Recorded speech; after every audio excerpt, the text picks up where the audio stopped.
Welcome to the next discussion on economics for everyone. Today we'll discuss about very important concept of the marginal analysis. What do you mean by the concept of marginal analysis?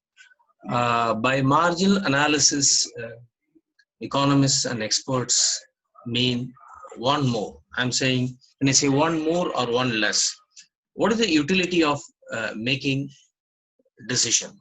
One more additional decision. That's what which they talk about it. So what is the additional benefit or cost of taking one more decision? So what is utility? When I talk about one more utility or benefit or additional cost is, this brings from the basic idea of what do you call rational decision making. Okay, so in our day-to-day life, we all into some way or other marginal thinking. What is the benefit I will achieve by taking this decision? Should I enter this career? Should I make this investment? Should I study this book? Should I go to this place? Should I meet this person? Or should I attend the class today?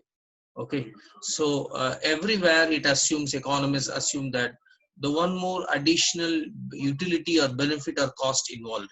So at every point of time, human beings evaluate the additional benefits or costs.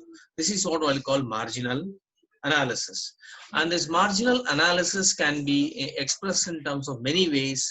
It plays a role in many through many concepts in economics. For example, we discuss about the concepts of marginal utility, law of diminishing marginal returns, and marginal cost, marginal propensity to consume.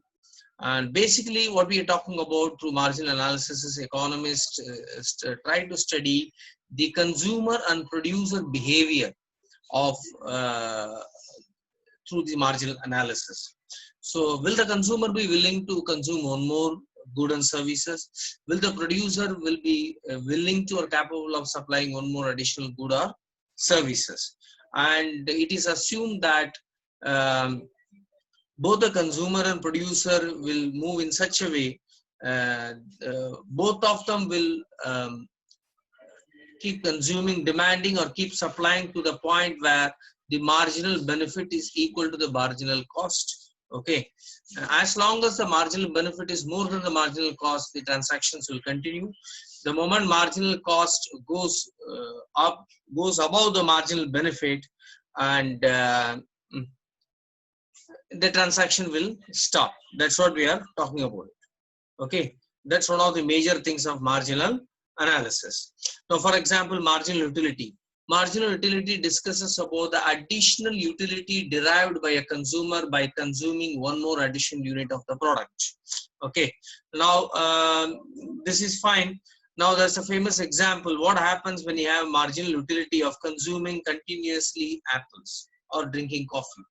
Now the marginal utility in that case, the first cup of coffee or apple gives you higher utility, and continuously if you consume same quality, assume same quantity, same quality, and continuous consumption over a period of time, the utility keeps on declining.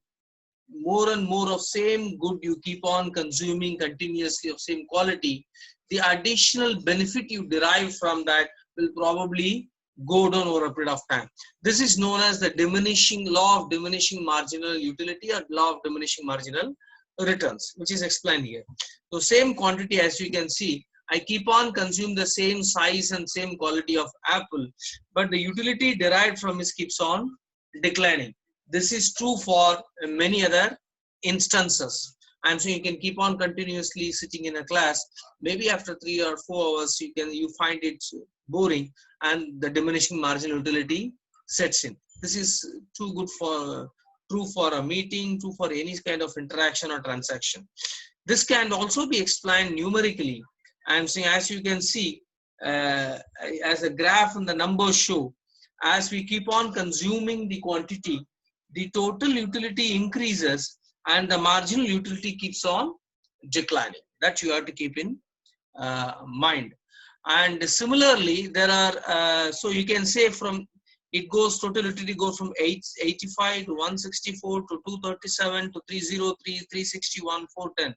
Whereas the marginal utility declines slowly to 85 to 79 to 73 to 66 to 58 to 49 to 39. This is probably a reality.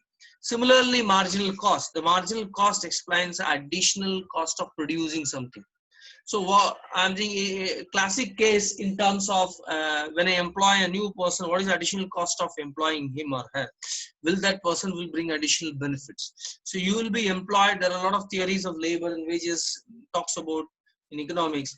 What is the additional cost of employing you? As long as a laborer brings an additional utility, then the cost is justified. Otherwise, it is not justified. In today's world of competition, we all know very well.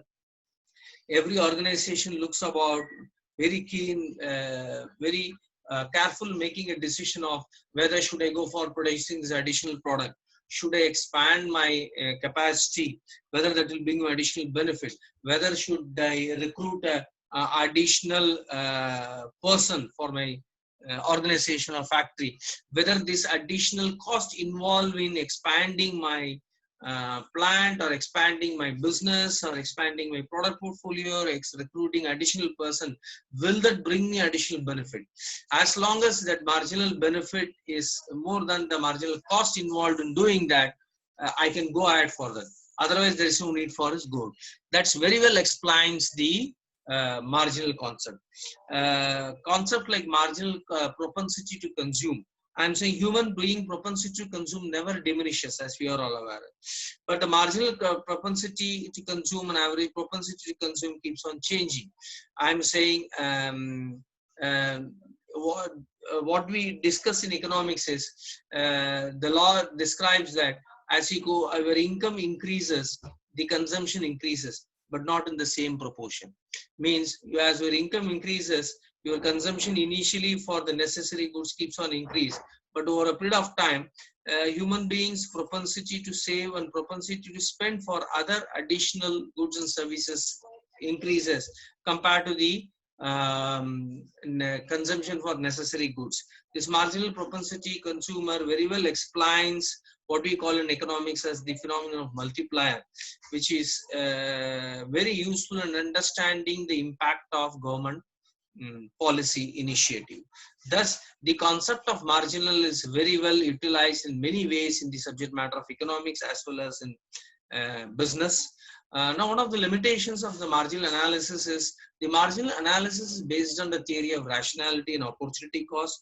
What is the utility of taking this additional step of decision between these available options? Now, it assumes human beings are rational and they evaluate things very well. But in the real world, we are all aware that considering we are living in a world of incomplete information, or what economists call as information asymmetric world, taking marginal decision, rational decision is a challenging thing. And we often see in our day-to-day life, many decisions are not completely based on what we know as rational or marginal analysis. However, the analysis and the concept of marginal has come to play a key role in the subject matter of economics. Thank you very much. Thanks for watching.